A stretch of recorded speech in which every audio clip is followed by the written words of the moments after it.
एक नदी के किनारे एक बहुत बड़ा आम का पेड़ था। उस पेड़ पर एक बंदर रहता था। बंदर पेड़ पर लगने वाले मीठे आमों को खाकर बहुत खुश रहता था। नीचे नदी में एक चालाक मगरमच्छ भी रहता था। वह रोज बंदर को मीठे आम खाते देखकर मन ही मन सोचता था कि यह बंदर रोज इतने मीठे आम खाता है, इसका दिल कितना मीठा होगा। काश मैं उसका दिल खा पाता हूँ। मगरमच्छ मन ही मन में बंदर के दिल को खाने की योजना बनाता रहता। धीरे धीरे उसने बंदर से दोस्ती कर ली। कभी कभी बंदर उसे भी आम दे दिया करता था। एक दिन बंदर दोपहर के समय पेड़ पर आराम कर रहा था। मगरमच्छ पेड़ के नीचे आकर बोला, और दोस्त, तुम रोज यही आम खा खाकर बोर नहीं हो गए? बंदर यह सुनकर बड़ा हैरान होकर बोला, क्या कोई दूसरी जगह भी है? हाँ है, मगरमच्छ बोला, मेरे साथ आओ। नदी की दूसरी ओर जामुन का बाग है। वहाँ इतने मीठे जामुन लगते हैं कि मैं तुम्हें बता नहीं सकता। बंदर यह सुनकर खुश हो गया और मगरमच्छ के साथ जाने के लिए तैयार हो गया। वह बोला, पर मित्र, मैं जाऊंगा कैसे? मुझे तो तैरना भी नहीं आता। मगरमच्छ बोला, मैं तुम्हें अपने पीठ पर बिठाकर बगीचे तक ले जाऊंगा। बंदर को खाने का बहुत अच्छा मौका मगरमच्छ को मिल गया था। उसने बंदर को अपनी पीठ पर बिठाया और नदी में तैरने लगा।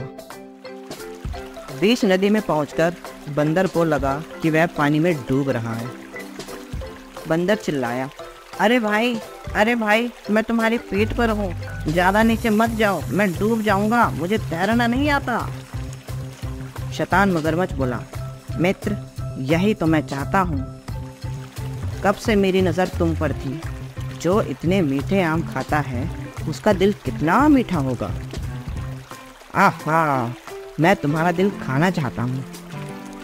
बंदर को समझ में आ गया कि वह मगरमच्छ के जाल में फंस गया है। बंदर ने अपना दिमाग लगाया और हंसते हुए बोला, हा, तुम्हें यह बात मुझे पहले ही बतानी चाहिए थी। तुम मेरे अच्छे दोस्त हो, तुम्हें मेरा दिल ही तो चाहिए था। मुझसे कहा होता, मैं दे देता। मैं तो अपना दिल पेड़ पर ही छोड़ आया हूँ। अगर मैं अपना दिल लाता तो मैं भारी हो जाता और तुम्हें तैरने में परेशानी होती। मगरमच्छ कुछ समझ नहीं पाया और बोला, तुम बंदर लोग अपने दिल को अपने शरीर में नहीं रखते हो। यह तो मुझे पता ही नहीं था। बंदर बोला, कोई बात नहीं दोस्त, तुम मुझे वापस पेड़ पर ले चलो। मैं पेड़ पर से दिल उतारकर तुम्हें दे दूंगा। मगरमच्छ बंदर को वापस किनारे पर पेड़ के पास ले आया। जैसे ही वे किनारे पर पहुंचे, बंदर उछलकर पेड़ की सबसे ऊंची डाल पर चढ़ गया और ऊपर से ही चिल्लाया, बेवकूफ मगरमच्छ, तुमने सोचा था कि तुम मुझे फंसा लोगे और मेरा दिल खा लोगे। तुम खुद ही मूर्ख बन गए।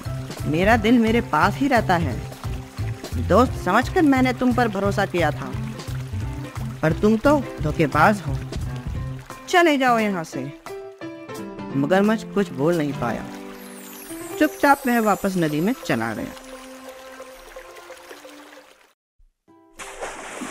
खूनी झील।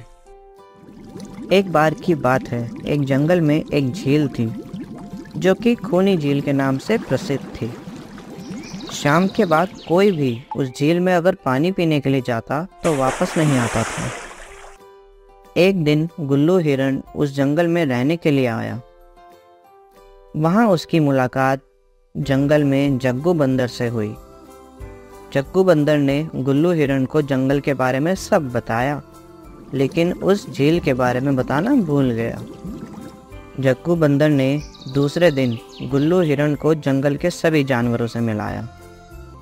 जंगल में गुल्लू हिरण का सबसे अच्छा दोस्त एक चीकू खरगोश बन गया।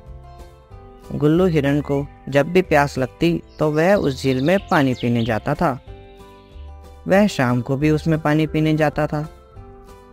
एक शाम को वह उस झील में पानी पीने गया तो उसने उसमें बड़ी तेजी से अपनी ओर आता हुआ एक मगरमच्छ देख लिया, जिसे देखकर वह बड़ी तेजी से जंगल की तरफ भागने लगा। रास्ते में उसको चीकू खरगोश मिल गया। चीकू ने गुल्लू हिरण से इतनी तेज भागने का कारण पूछा। गुल्लू हिरण ने उसको सारी बात बताई। चीकू खरगोश ने कहा कि मैं तुमको बताना भूल गया था कि वह एक खूनी झील है। उसमें जो भी शाम के बाद जाता है वो वापस नहीं आता। लेकिन उस झील में मगरमच्छ क्या कर रहा है? उसे तो हमने कभी नहीं देखा। इसका मतलब वह मगरमच्छ ही सब जानवरों को खा जाता है जो भी शाम के बाद उस झील में पानी पीने जाते हैं। अगले दिन चीकू खरगोश जंगल के सभी जानवरों को लेकर उस झील के पास गया। मगरमच्छ सभी जानवरों को आता देखकर छुप गया, लेकिन मगरमच्छ की पीठ अभी भी पानी से ऊपर दिखाई दे रही थी। सभी जानवरों ने कहा कि यह पानी के बाहर जो चीज़ दिखाई दे रही है वह मगरमच्छ है। यह सुनकर मगरमच्छ कुछ नहीं बोला। चीकू खरगोश ने दिमाग लगाया और बोला, नहीं नहीं, यह तो पत्थर है, लेकिन हम तभी मानेंगे जब यह पत्थर खुद बताएगा। यह सुनकर मगरमच्छ बोला, हाँ हाँ, मैं पत्थर ही हूँ। इससे सभी जानवरों को पता लग गया कि यह एक मगरमच्छ है। चीकू खरगोश ने मगरमच्छ को कहा कि तुम इतना भी नहीं जानते कि पत्थर बोला नहीं करते। इसके बाद सभी जानवरों ने मिलकर उस मगरमच्छ को उस झील से भगा दिया और खुशी खुशी रहने लगे। इस कहानी से हमें यह सीख मिलती है कि यदि हम किसी भी मुसीबत का सामना बिना घबराए और मिलकर करते हैं तो उससे छुटकारा पा सकते हैं।